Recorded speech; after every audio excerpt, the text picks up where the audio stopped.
सबको जय यीशु की नवजीवन का संदेश इस शीर्षक के अंतर्गत प्रतिदिन का ईश्वर का जीवंत वचनों को सुनने के लिए, समझने के लिए, ग्रहण करने के लिए और उन वचनों के अनुसार जीवन बिताने की शक्ति, सामर्थ्य, कृपा, अनुग्रह मांगने के लिए मैं आप सभी लोगों का हार्दिक स्वागत करता हूं। आज सितंबर की 2 तारीख है, यानी कि आज सोमवार है और आज के दिन का मुख्य संदेश इस ओर हमारा ध्यान आकर्षित करता है कि प्रभु यीशु की आदतों के बारे में। जैसे कि आज के सुसमाचार में लिखा है, यीशु आदत के अनुसार सभागृह गए, यानी कि प्रार्थना करने के लिए जाना प्रभु यीशु मसीह की आदत रही और आदत के अनुसार बार बार वो प्रार्थना के लिए जाते थे। सवेरे प्रार्थना के लिए जाते थे, कई बार रात भर प्रार्थना में लीन होते थे। इस प्रकार से प्रभु प्रार्थना में निरंतर अपने अब्बा पिता के साथ समय बिताते थे।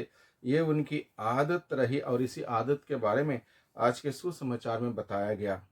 ईसा नाजरेत आए, जहां उनका पालन पोषण हुआ था। विश्राम के दिन वह अपनी आदत के अनुसार सभागृह गए, अपने घर गए थे, वो अपने गृह नगरी गए थे। और वहां पर क्या खास बात, क्या यहाँ पर क्या है?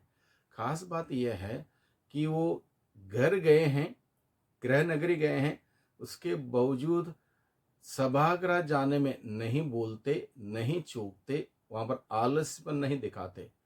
कई बार हम लोग देखते हैं, लोग छुट्टियों में जाते हैं, बच्चे हॉस्टल में से घर आते हैं, या और कहीं हम लोग किसी के यहाँ मेहमान के बनकर छुट्टी में जाते हैं, हम लोग वहाँ पर प्रार्थना करना भूल जाते हैं, चर्च जाना भूल जाते हैं या फिर टाल देते हैं, नहीं जाते हैं, क्योंकि हमारे आदत में वो बात है ही नहीं कि हम प्रभु के पास जाएं, प्रभु का वचन सुने, प्रभु का वचन पढ़ें, प्रभु की आराधना करें, प्रभु को धन्यवाद दें, प्रभु की तारीफ करें।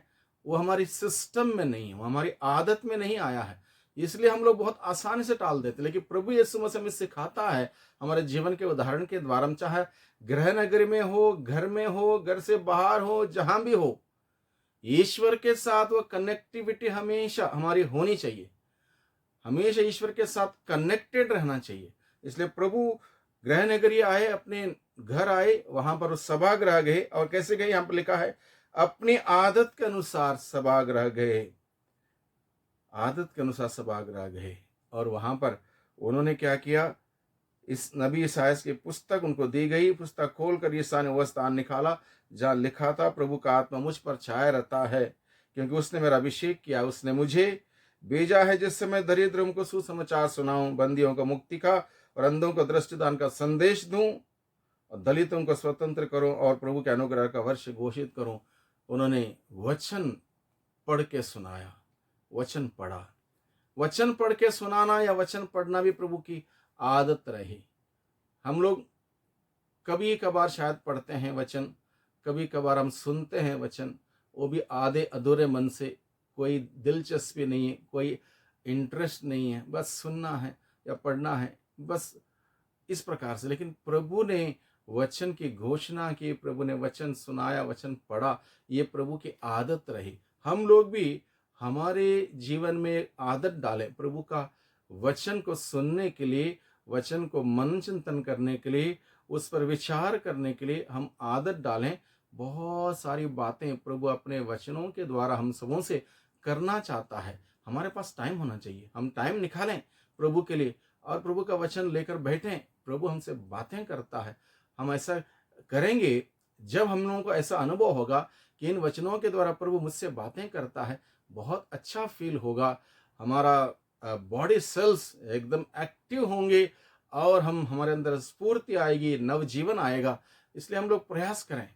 आगे हम देखते हैं, यीशु आदत के अनुसार वो शिक्षा देने लगे, आदत के अनुसार लोगों को शिक्षित करने लगे। मैं समझता हूं हम सबों को, हर एक व्यक्ति को यीशु से शिक्षित होना बहुत ही जरूरी है। यीशु से शिक्षित होंगे तो हम लोग हर जगह सफल होंगे। यीशु से शिक्षित नहीं होंगे तो हम लोग सफल नहीं हो पाएंगे, क्योंकि यीशु मसीह इस धरती पर जीवन बिताते वक्त ऐसे एकमात्र व्यक्ति हैं जो सफल हुए हैं। किसी ने उनको असफल नहीं किया, ना शैतान ने, ना अंधकार ने, ना मृत्यु ने। हर जगह पर प्रभु ने जीत हासिल की और सफलता के रास्ते पर वो आगे बढ़ते रहे। इसलिए हमें भी इस दुनिया में जीवन बिताते वक्त अगर सफलतापूर्वक आगे बढ़ना हो तो प्रभु की आदतों को अपनाना होगा, प्रभु से शिक्षित होना होगा, प्रभु के वचन को पढ़ना होगा, सुनना होगा, उसके अनुसार जीना होगा।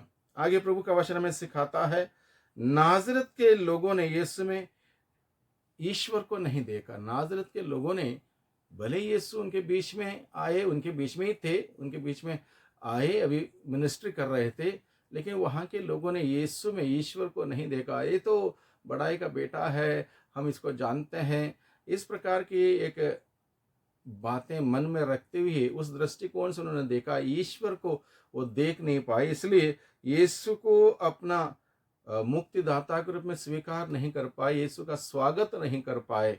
और जितनों ने उसको अपनाया उन सबों को ईश्वर की संतति बनने का उन्हें अधिकार मिला। इसलिए यीशु हमारे जीवन में जब आते हैं, चाहे वचन के रूप में आए, चाहे परम प्रसाद के रूप में आए, चाहे किसी एक खास अनुभव के तौर पर आए या किसी इंसान के रूप में हमारे जीवन में आए, हम यीशु का स्वागत करें, यीशु को हम देखें, यीशु को देखने का प्रयास करें, यीशु का स्वागत करें, यीशु के वचनों का स्वागत करें और यीशु की उपस्थिति में आनंद मनाएं।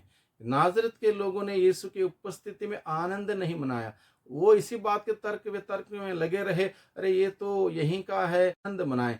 विशेष रूप से मान लो जब हम लोग परम पावन संस्कार में उपस्थित यीशु की आराधना करने जाएंगे, पूरे आत्मा से, शक्ति से, पूरे दिल से, मन से यीशु की आराधना में लगे रहें। यीशु की उपस्थिति में आनंद मनाना चाहिए।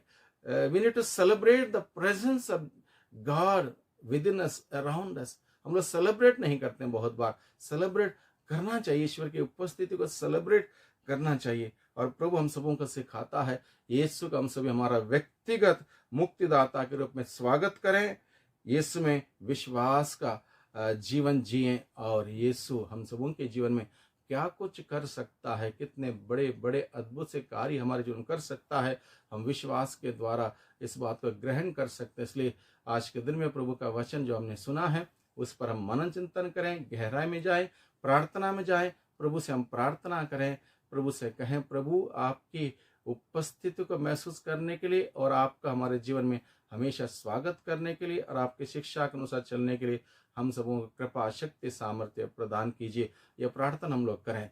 सबको जय यीशु की, सबको धन्यवाद।